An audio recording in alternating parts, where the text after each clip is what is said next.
इन्होंने क्यों किया ड्रोन्स के साथ हमला? अच्छा, इसमें कुछ थोड़ी सी टेक्निकल बात है, मगर मैं मुख्तसर बात करूंगा। अच्छा। ये आप जो लोग इसको टेक्निकली समझना चाहते हैं, इंटरनेट के ऊपर बड़ा कुछ, और अपने हमारे DGISPR के जो लोग हैं वो भी एक्सप्लेन कर देंगे इनको। ये जो ड्रोन्स हैं, ये सिविलियंस के ऊपर अटैक के लिए नहीं आई थी। इंडिया की ड्रोन्स सुबह डिफेंस के अंदर लाहौर में, उधर पिंडी में, इधर उधर कराची तक पहुंच, कराची तक ये ड्रोन, कैसे लोग डर गए कि पता नहीं क्या हो गया। इसके बेसिकली दो मकसद थे। एक मकसद ये था कि आम शहरी के अंदर खौफ और ठा हो गई, लोगों ने हुआ रिएक्शन हुआ यहाँ। कुछ लोगों ने कहा जी हमें तो नींद ही नहीं आई उसके बाद, ज़ाहिर है बच्चे ये वो वगैरह वगैरह, कैसे थ्रेट ऑफ वॉर तो है ना। तो दूसरी तरफ ये था कि ये they were not aimed at civilians, indeed मैं कहता हूँ ये मिलिट्री टारगेट्स भी नहीं थे इनके। ये जो ड्रोन्स थी, ये स्पेशल किस्म की ड्रोन्स थी। ड्रोन्स की भी 3-4 कैटेगरीज होती हैं। एक कामिकाज़े ड्रोन्स होती हैं जो कि खुद ही डाइव करके और एक्सप्लोड करती हैं, जैसे कामिकाज़े पायलट्स थे ना जापान के, सुइसाइड जिन्होंने करते थे, पर्ल हार्बर से ये निकला कामिकाज़े पायलट्स। तो ये कामिकाज़े ड्रोन्स होती हैं। फिर इंटेलिजेंस गैदरिंग ड्रोन्स होती हैं, ठीक, एंड सो ऑन। 3-4 किस्म की ड्रोन्स होती हैं। ये वो ड्रोन्स थी जो एक किस्म की आ रही थी, और उनका ये ख्याल था कि जब पाकिस्तानी इनको देखेंगे कि ये आ रही हैं तो इनको मारने की कोशिश करेंगे, बिकॉज ये समझेंगे ये अटैक करने आ रही हैं, अटैक ड्रोन्स हैं ये। और जब उसको मारेंगे तो दो चीज़ें होगी। एक तो हमें पता चल जाएगा कि इनकी मिसाइल बैटरीज कहाँ हैं, बिकॉज आपको मिसाइल्स के साथ इनको आप गिराने की कोशिश करेंगे, तो हमें पता चल जाएगा कि ये इन्होंने कहाँ स्टेशन की हुई है बैटरीज, बिकॉज इनके अंदर इलेक्ट्रॉनिक सिग्नल्स हैं, जहाँ से पता चल जाएगा, ट्रांसमिट हो जाएगा। दूसरी चीज़ ये थी कि आपके जो यहाँ सिस्टम्स हैं इनके अंदर ऐसी इलेक्ट्रॉनिक्स है उनको जैम कर देती हैं।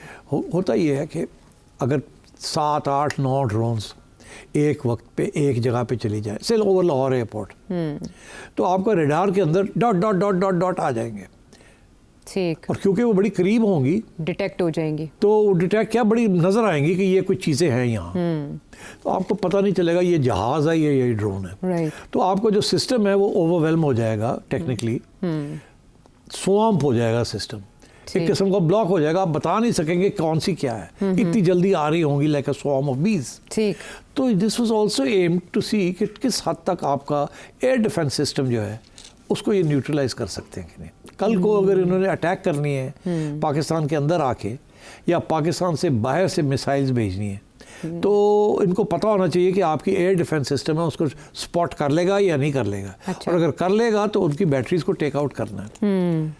तो this is a technical way of getting information on your air defence system. इसका ये मतलब है कि कोई फेज 2 था ऑपरेशन सिंदूर का? नहीं, ये वो फेज है कि देखने के लिए कि आगे अगर हमने आगे एस्केलेशन करनी है तो we will have to use missiles and aircraft.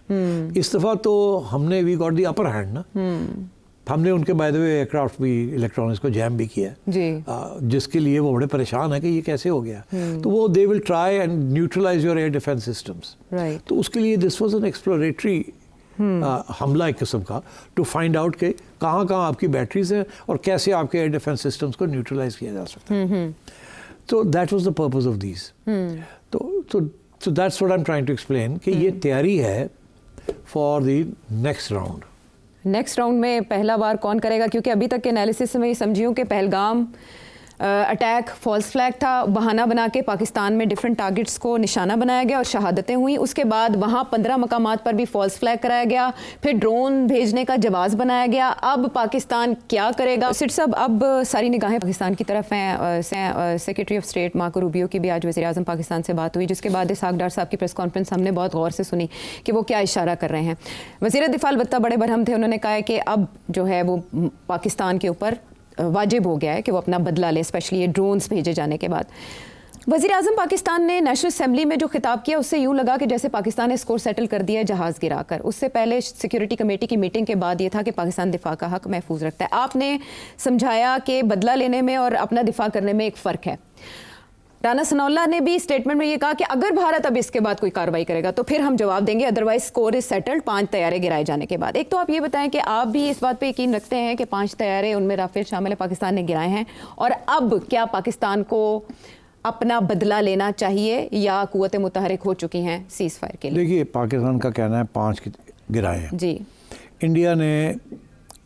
Indian media ने तस्लीम किया है कि 3 जहाज़ शायद गिरे हैं कश्मीर में और 1 बठिंडा में। जी। ठीक, तो 4 का तो इंडियन मीडिया खुद कह रहा है कि मसले हैं। जी। एक फ्रांसीसी कंपनी जिसने ये बनाए हैं उनके इंजीनियर्स कह रहे हैं एक तो डेफिनेटली गिर गया है। जी। बाकी हम तफ्तीश कर रहे हैं कि गिरे हैं कि नहीं गिरे। वो एक कंपनी है जो कि इजेक्शन सीट्स बनाती है। इजेक्शन सीट्स होती हैं कि जब जहाज़ को क्रैश होने लगता है तो वो बटन दबाते हैं और वो सीट बाहर निकल आती है।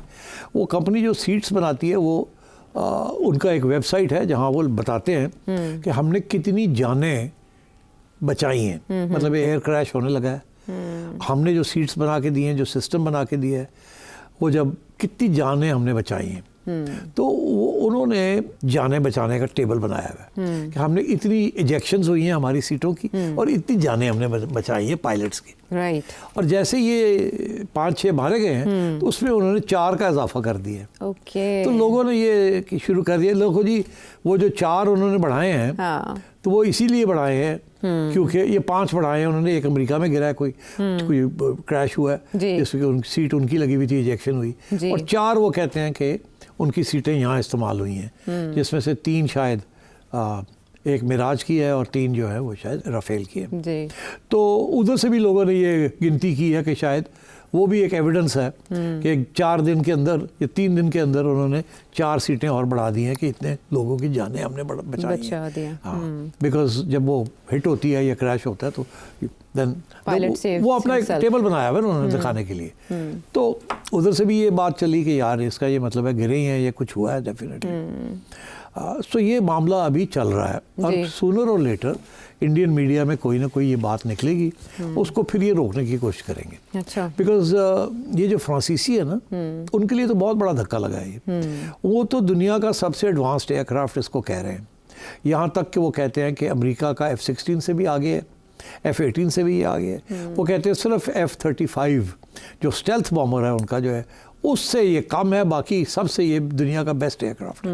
और नियरली $300 मिलियन का एक जहाज़ है, कोई छोटी बात है। और $10 बिलियन में उन्होंने 36 जहाज़ खरीदे और पूरा प्लेटफॉर्म है। It's a marvellous thing. मगर और तो वो बड़े परेशान है क्योंकि उन्होंने तो बहुत बड़ी मार्केट का तैयारी की हुई है। कतर ने खरीदे और वो बेचना चाह रहे हैं अपने ये टॉप ऑफ द लाइन जहाज़।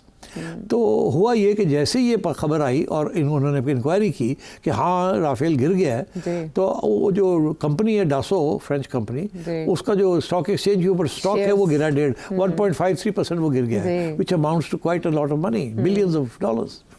तो मगर इंटरेस्टिंग बात यह है कि उसके साथ साथ वो चाइनीज़ कंपनी जो कि बना के दे रही है आपको J-10 और J-17 और ये जो मिसाइल्स बना के दिए हैं उन्होंने PL-15s, वो उसका स्टॉक बढ़ गया। मजा हो गई है चाइनीज़ दी। वो तो कह रहे हैं कि अब demand for the J-10 and J-17 इसके बाद वो तो सारी दुनिया जो है सस्ता जहाज़ है एंड उसकी avionics and quality is as good as these other. तो वो तो they are delighted the Chinese, वो तो खुशी से मर रहे हैं बेचारे। और ये जो है फ्रेंच जो है बड़े परेशान हो गए। तो इसका ये मतलब है जो परेशानी है नहीं है, कुछ हुआ है जिसकी वजह से दे आर अपसेट कि हमारा जहाज़ जो है इतना ज़बरदस्त जहाज़ ये इंडियंस ने किया, इतनी अच्छी मार्केटिंग और उसके बाद ये उसके बाद 1 घंटे के अंदर ढेर हो गया। तो I think that's also indication कि कुछ हुआ है। इंडिया जितना मर्जी छुपाए, 5 नहीं 3 नहीं 2 हुआ तो है ना। एक तो खुद सारे ही मान रहे हैं कि ये एक तो हो गया है, मगर द रेस्ट और कहते हैं पाकिस्तान को कह रहे हैं आप हमें एविडेंस दें कि आपने 5 गिरे, आपकी तरफ गिरे। अरे भाई वो आपकी तरफ गिरे हैं, आप रास्ते पे से हट जाए, लोग जाके देख लेंगे। ठीक है ना।